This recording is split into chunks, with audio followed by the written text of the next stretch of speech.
Hello, hello, hello. Can you hear me in the back? Not, yeah. Can you hear me around the corner? Okay, that was a little bit loosey-goosey. Are you guys ready for this? We're all gonna cheer really, really loud because I feel like we all need it on a Friday afternoon. Happy Pi Day! Woo!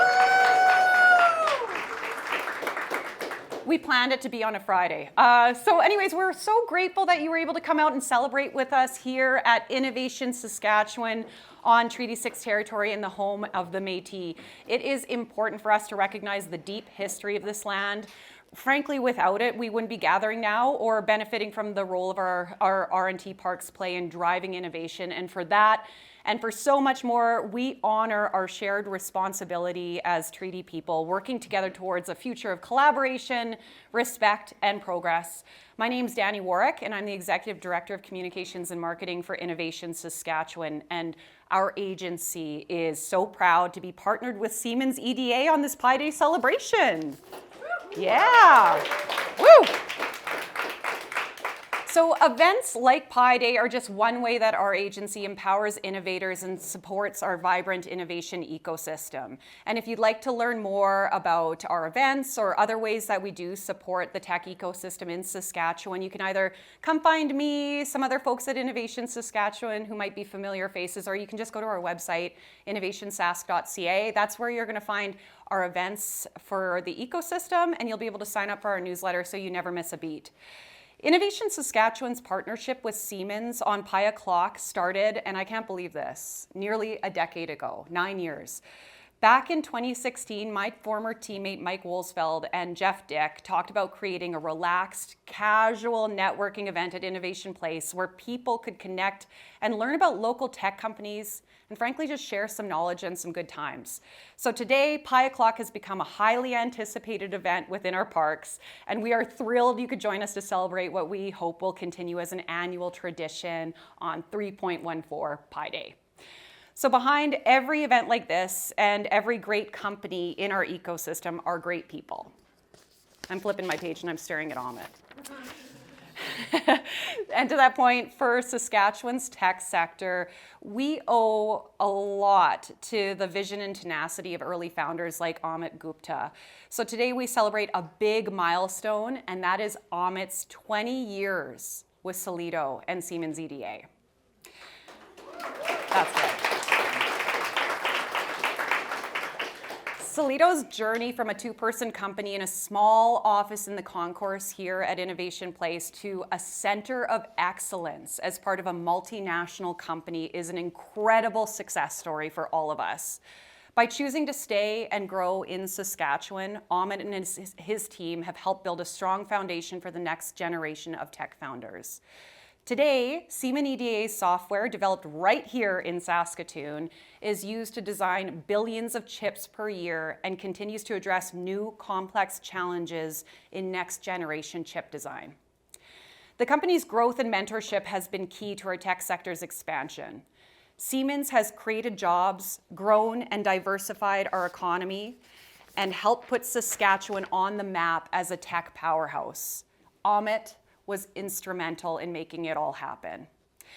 But we are not just celebrating Amit today. I also want to acknowledge Siemens' Aaron Janae, who has been a tremendous supporter of Saskatchewan's tech sector. It's been a pleasure to work with you on projects like the Smart Flower launch and the State of the Tech Sector report. This community is lucky to have you in its corner. Your dedication to the ecosystem does not go unnoticed, so we will hear a little bit more about Aaron in a little bit.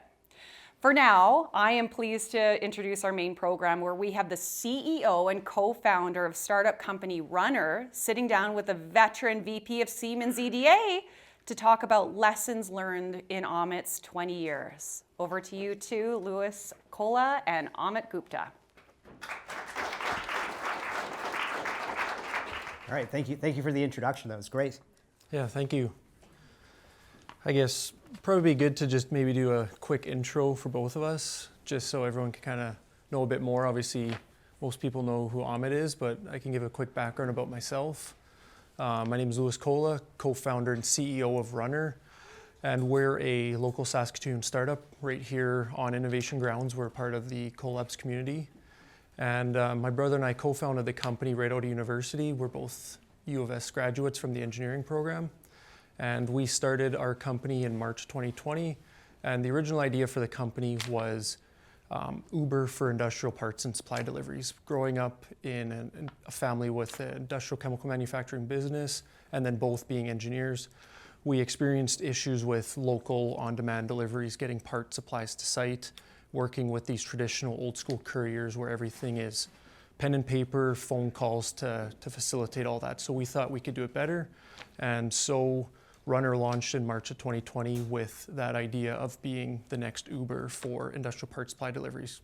However, over the course of our journey, as we scaled up RUNNR in Saskatoon over the next several years, we grew our operations from Saskatoon into Regina and complete over 100,000 deliveries. And through that, developed some strong relationships with some enterprise customers like Herc Rentals, Brant Industries, Graham Construction. And there we realized that the real problem in the industry isn't a better delivery company, but rather software to help facilitate the movement of these deliveries with many different companies. So what we ended up doing is we've pivoted our operations from being a tech delivery company to rather building and selling the delivery, our delivery software to other companies.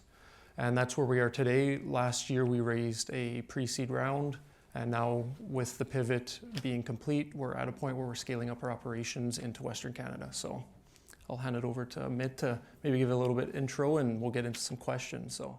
Yeah, no, thanks very much. So my name's Amit Gupta. My journey in entrepreneurship started when I founded a company called Analog Design Automation, and I started that right out of school. I graduated from electrical engineering and computer science here at the University of Saskatchewan back in 1999, and it was during the middle of the dot-com boom, so all you needed was a few PowerPoint slides and you could raise a bunch of venture capital. So I thought, that'd be cool. Why not do that? Why go work for someone else? So we took our design project from engineering, raised about $20 million in venture capital right out of school from Intel, RBC Capital, grew that company, and it got bought by Synopsys in 2004, a Silicon Valley-based company. So that was my first kind of adventure in entrepreneurship, from startup right out of school, taking a design project, generating revenue, and getting acquired. And I thought, I did it once, so I'll do it again. I'll take all the lessons that I learned from the first startup and apply it to Solido. So I started Solido in 2005. The whole idea of Solido was, how can we use artificial intelligence, machine learning, to be able to improve the quality of chips? So if you can use software with AI to make chips better, faster, consume less power. If everyone has a smartphone, for example, there's about 18 chips inside your smartphone. Almost all of those chips are made with the software that's developed right here in Saskatoon.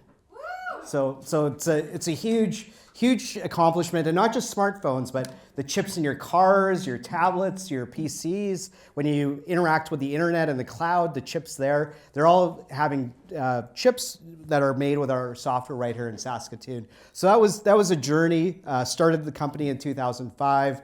Went through a lot of ups and downs, as I'm sure we'll be talking about today, and then it got bought by Siemens in 2017, and we've been growing the Siemens software here in Saskatoon ever since.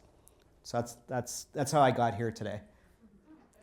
Awesome. No, appreciate that background, and like you mentioned, I think the point of this is we just want to kind of dig into your experience over these last 20 years, and just maybe like for myself being a founder and other founders in the room, just kind of get a better understanding of how your time was over that journey, and ask a few questions. So I'll start things off with just thinking back to your early days at Solido. What was that like, starting Solido? Obviously it was your second company, but how was that that journey starting it?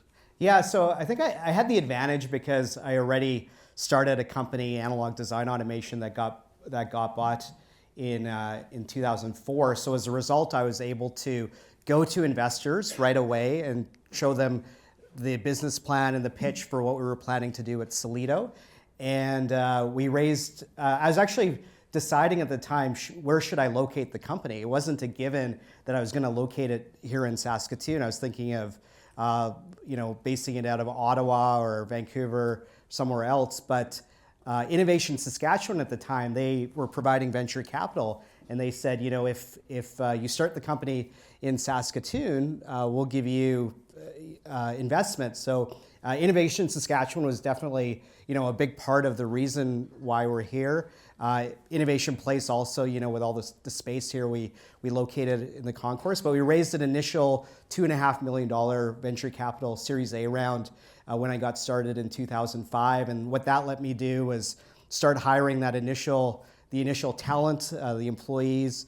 Chris Breen is not here, but he was our first employee in the company, and we got going with that and the venture capital and started working with some initial lead customers to make it a product that's useful.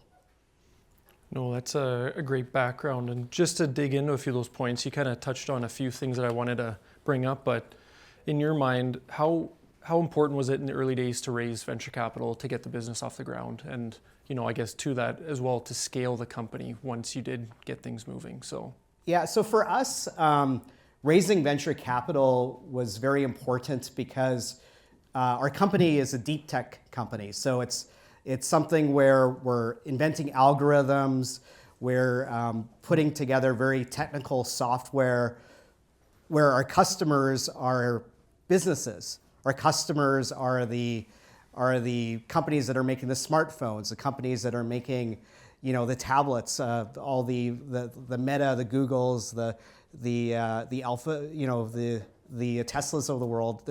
So as a result, in order to develop software and provide them with value, it's not something that we can start doing in a few months and we start generating revenue and we can bootstrap the company.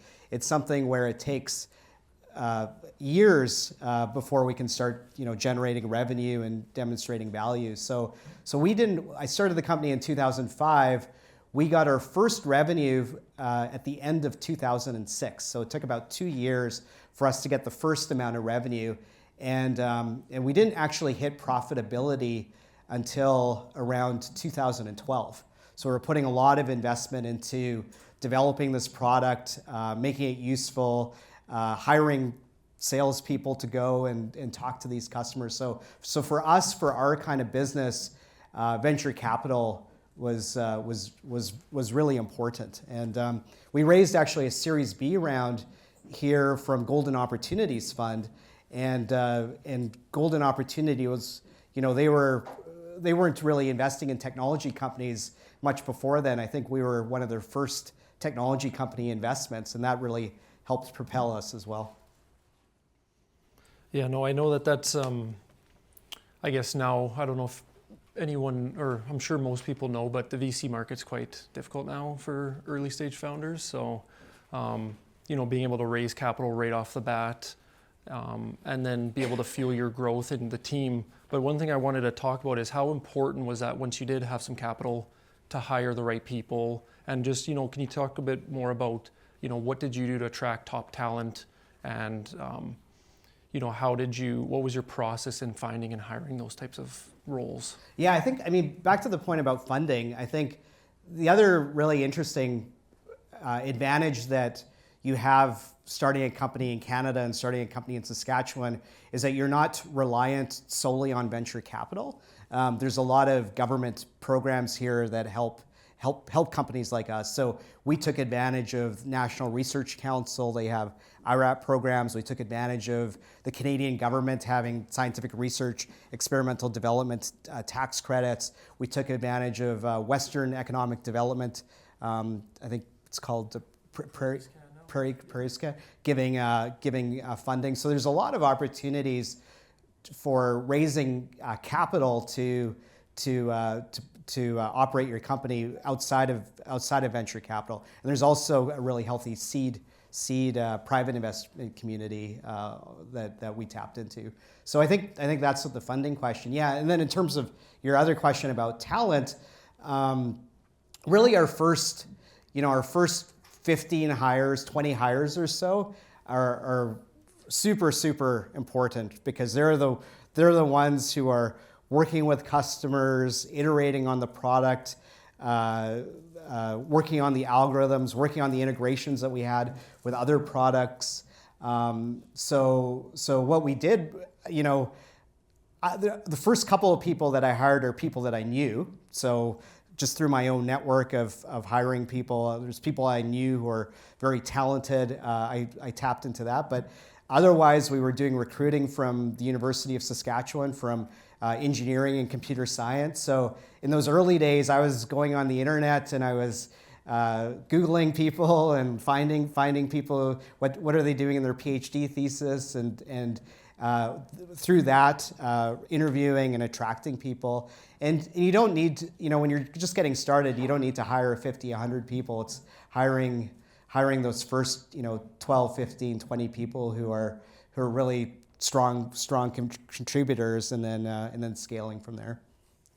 No, that's very interesting. Early on, did you have, because obviously joining a startup or a new company is risky for potential employees, is there any things that you did to help, attract people or incentivize them, to join a startup? Or was it mainly they were buying into the vision and mission that you were setting for the company that got them to join in those early days? Oh, we can ask some of the people here. Why did they come join? So what we did was we gave stock options to everyone. I think that's very important to make everyone part of the team. Everyone's taking a risk in joining a startup compared to a bigger company. So having stock options so that there's a shared success, that I really believe in that.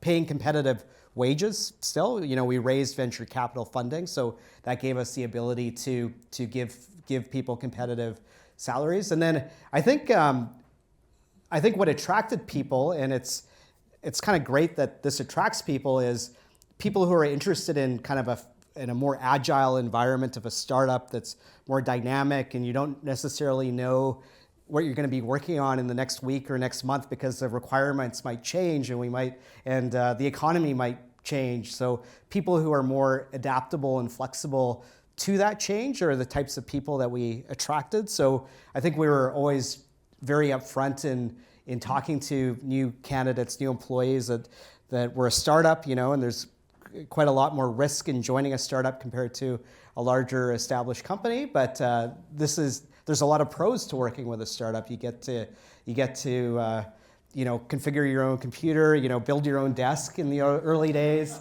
build your own chair, all those kinds of things. So people who like that kind of environment, that kind of agility and flexibility, I think, it's also a pro for them, which I think outweighs the risk. I don't know, Aaron, you were employee number 14, so is that? Yeah, and you hired me, in 2012, and that's when you went profitable too.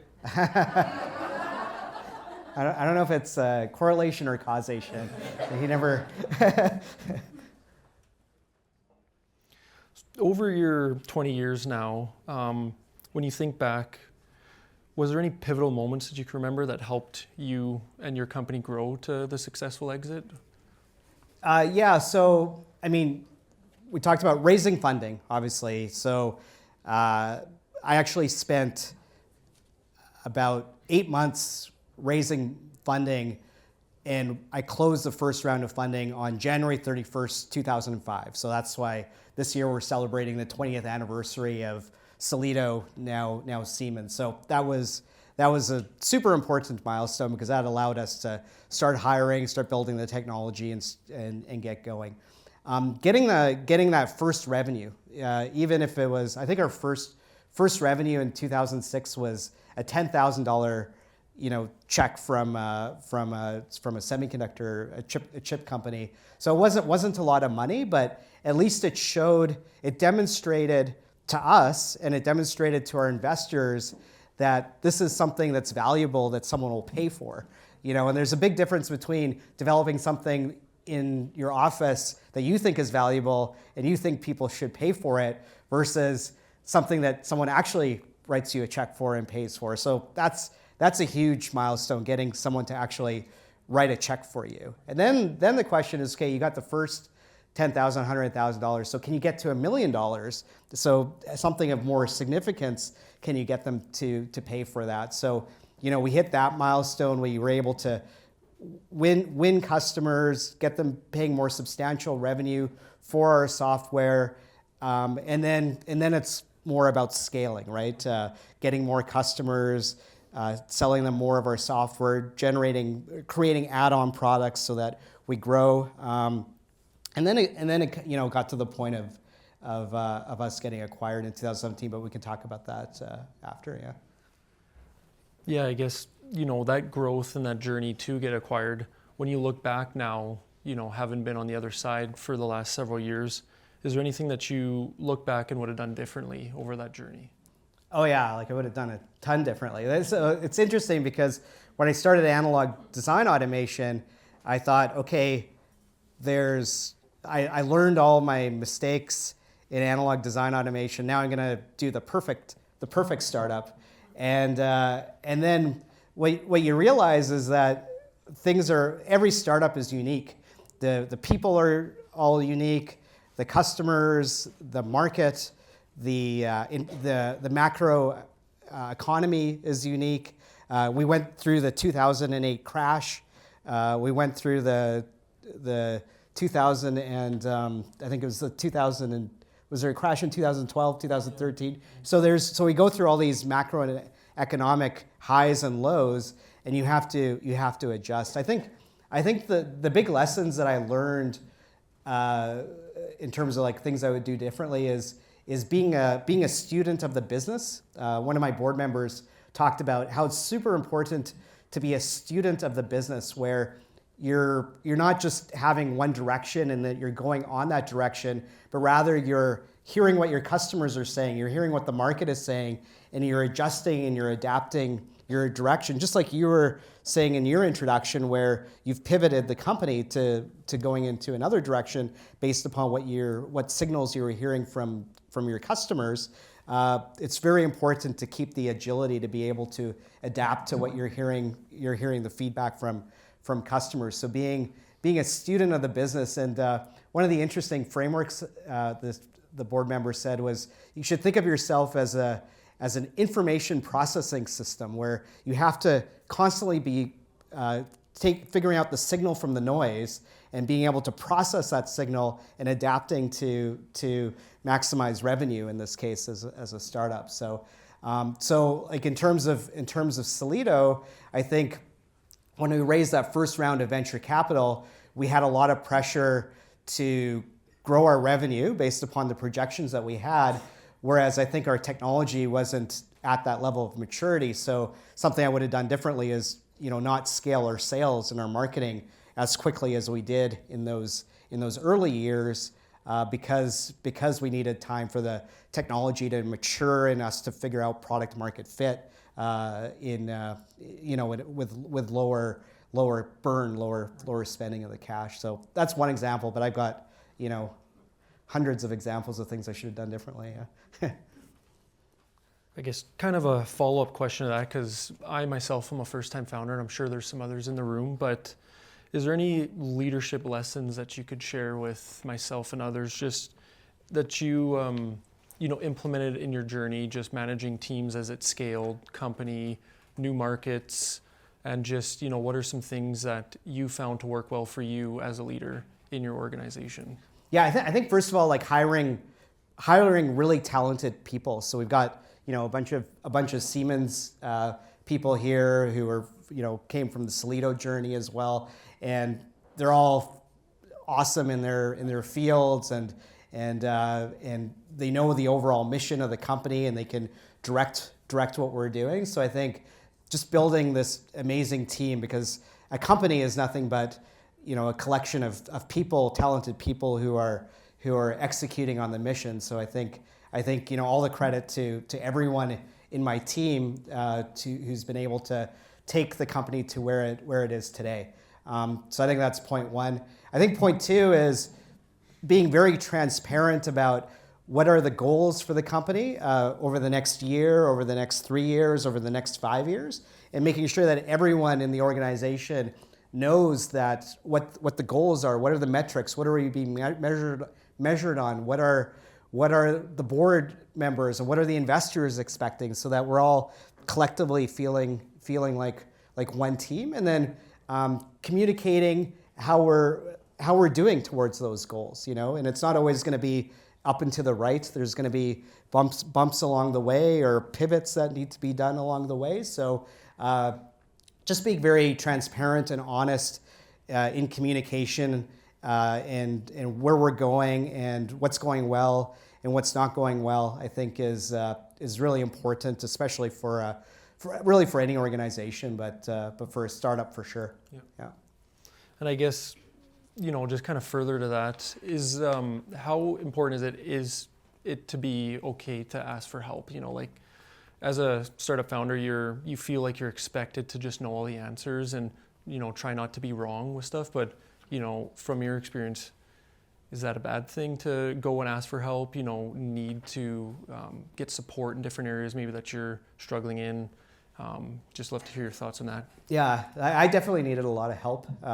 But I think for me, the way I did that was I had a really good board of directors that I built, which had some entrepreneurs themselves. So who'd been through the whole journey of starting a company and raising venture capital and talking to customers, and they were in my industry as well. So I had 3 directors who were former founder entrepreneurs in my industry. So they were extremely good resources where I didn't have to reinvent the wheel. They were a good sounding board where I could talk about what's happening, and they would always give me very sound advice. And then I also had a couple of venture capital investors as board members. And I think they provided a complementary viewpoint because they were able to say, they have good pattern recognition, not necessarily in my specific industry, but across tech companies, overall. So I think the combination of their input from a venture capital perspective of what they're seeing startups do that are successful, and then people who are specifically in my industry, that was the most useful for us. And we had board meetings actually every 2 months. So 6 times a year, we'd have a board meeting. I'd give a snapshot of this is how we're doing, and this is how we're doing towards our goals. And they were giving us, very good advice of this is what they would suggest we do. It wasn't stuff that they were, telling us what to do. It was really counsel, and then we decided what counsel to use and not use and go forward. But yeah, I advise anyone who's an entrepreneur or founder to find good mentors, whether or not they're on your board. Right. Well, I guess to that, some people might be wondering, how do you find those mentors? I guess, did you find them just through your business community? Was it mainly through investment? How could an early stage startup founder potentially find these mentors or advisors to help them? Yeah, I think just through networking. So in my case, actually the investors themselves had suggestions of who to bring in the board based upon who they knew. So I think just through your connections or through the connections of your connections, you'll get connected with people. And I also encourage. There's a lot of mentors who might be selling services. So you want to spend time with them to make sure that there's a good connection with you, and you feel like they're on your side and someone that you can call up any time of the day or evening to be able to run ideas by and be able to to help out. So there's got to be a good chemistry there as well. But in terms of finding the mentors themselves, using your network or your network's network is probably the best way. Yeah. Okay, I think we might have time for 1 or 2 more questions. I guess this is one that I'm personally interested in, but I just wanted to learn more about being a startup founder, running your own business, being in control, making the calls, to then transitioning after the acquisition into a larger company. What has been the challenges and some of the exciting things that you've experienced in that transition? Yeah, so Solido got bought by Siemens in 2017. So the good news is that because you never really know how it's going to go after an acquisition, But there's been tremendous growth of Siemens in Saskatoon after we got acquired. When we got acquired, we had about 70 people, and today we have over 300 people. So Siemens sees Saskatoon as a good location to invest in, to develop software, to support software. And so that's good, right? Because now we're part of a bigger company, but we're seen as being a good place to invest in. So I think that's definitely a positive. Downside is being a startup CEO, you have 100% control over everything. You can change things on a dime. You can change your messaging. You can go talk to whoever you want at any time. It's 100% control and freedom.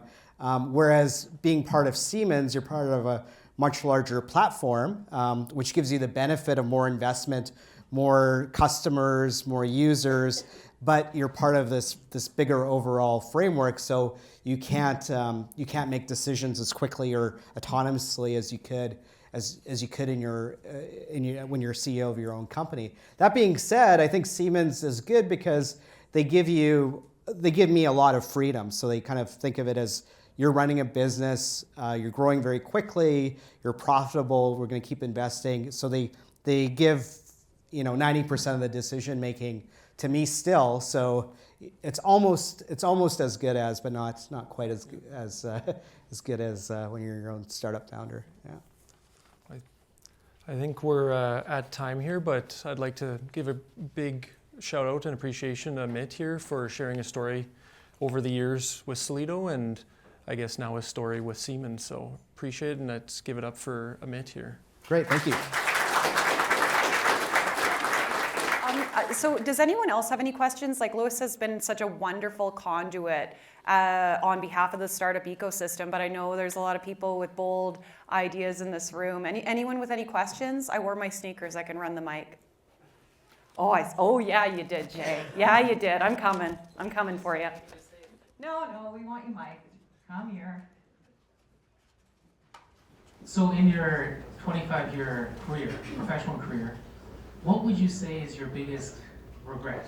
Like the one thing that you did that you shouldn't have done, or the one thing that you didn't do? What would you say is the biggest thing that you would change if you were to go back? No regrets, I think. And I mean, I kind of say that seriously because like I definitely made a bunch of mistakes in terms of scaling too quickly, not having the product ready, not working with the customers soon enough. In my first company, I didn't have customers in the loop enough to be able to do it. So I think there was a bunch of things. I mean, definitely there's a bunch of things. If I do my third startup, there'd be a bunch of things I learned from my first and second startup that I would apply to my third startup that would create the perfect startup, but then there'd be a bunch of new stuff that I didn't know that would come up. But like regrets, I absolutely, honestly, to the core, have no regrets. I think all of it was a learning experience. You got to make mistakes to be able to grow as a founder, as a leader, and now I know you almost learn more from things that went wrong than things that go well because that's a learning experience. So not trying to evade the question, but yeah, definitely don't have any regrets. And I think doing the whole startup journey from idea to exit, it's a super rewarding experience. I'd encourage anyone who's thinking about doing that to do that, and anyone who's in it to persevere. Any other questions? I think I have one. And don't worry, it's not a scary one. I'm just curious, you talked about kind of just digesting what customer feedback comes in. And something that I've noticed just with my experience with startups is there's those moments where you have to be brave to determine whether you're going to do a pivot or whether you're going to change how you do business or you don't. Can you give us an example of where you faced that and then how you handled it? Yeah, like when we started Solido, actually, our software was geared towards a specific market to do this automated optimization. We were kind of down this down this path of building this automatic optimizer. And we actually raised a bunch of money on that basis. And we had a few customers who were interested in that vision. But as we talked to more and more customers, it became clear that they didn't want this black box solution. They wanted more interactivity, more kind of ability to control things in the software. And our whole user experience wasn't really well designed for that kind of model. So we had to actually make the decision of, do we continue down our current path, or do we develop basically version 2 of our software that would take about a year and a half to go do? So, and then hopefully have enough cash runway to be able to finish that and start generating revenue, or need to raise some more capital. So it was actually a pretty big, or one of the big early decisions that we made. And it just became really obvious from talking to customers that it was a direction that we needed to go. It is the latter, where we developed that kind of revised product. So then I needed to talk to the investors and the board of directors and say, hey, this is the reality of the situation. This is the feedback that we're getting, and this is how we're going to adjust what we're doing. I think the good news is, in part of one of the lessons learned, is bringing on investors who are used to early stage tech startups is very important, because it wasn't a surprise to anyone. Everyone's saying, oh, okay, great, like you're getting that feedback, but if I raised money from investors who weren't used to that kind of dynamic changing environment, I think they would have freaked out. So I think that making bold decisions is important, like you say, and having a team that's able to work on those with you and adapt to those kinds of changes is really, really important as well.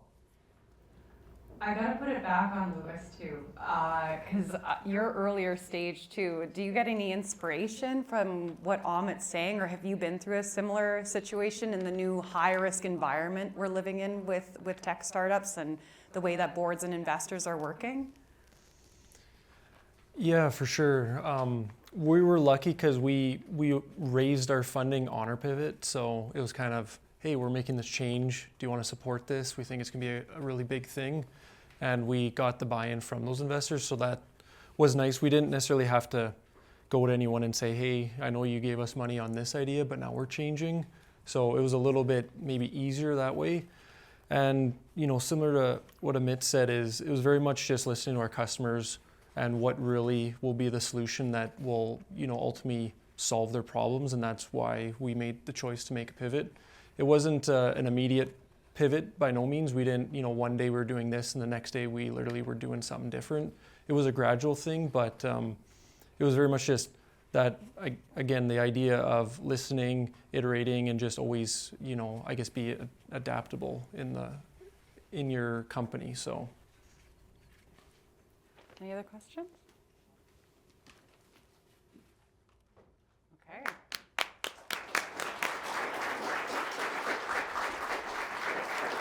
All right, Louis, thank you so much for, first of all, everyone in this room, as they know, like standing on the shoulders of giants, I think is a big thing that we benefit from, that I think maybe Amit didn't get the same benefit from 20 years ago. So thank you for forging that road for us. And I think you're free to go enjoy a drink and relax. And a big round of applause again for Louis Kolla from RUNNR.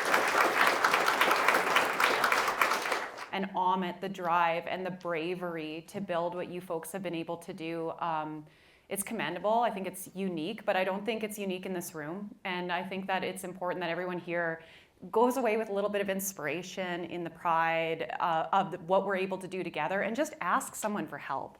I think that's the biggest thing in finding mentors and finding that network, is asking how we can help one another. And that's why we do networking events like this at the parks here at Innovation.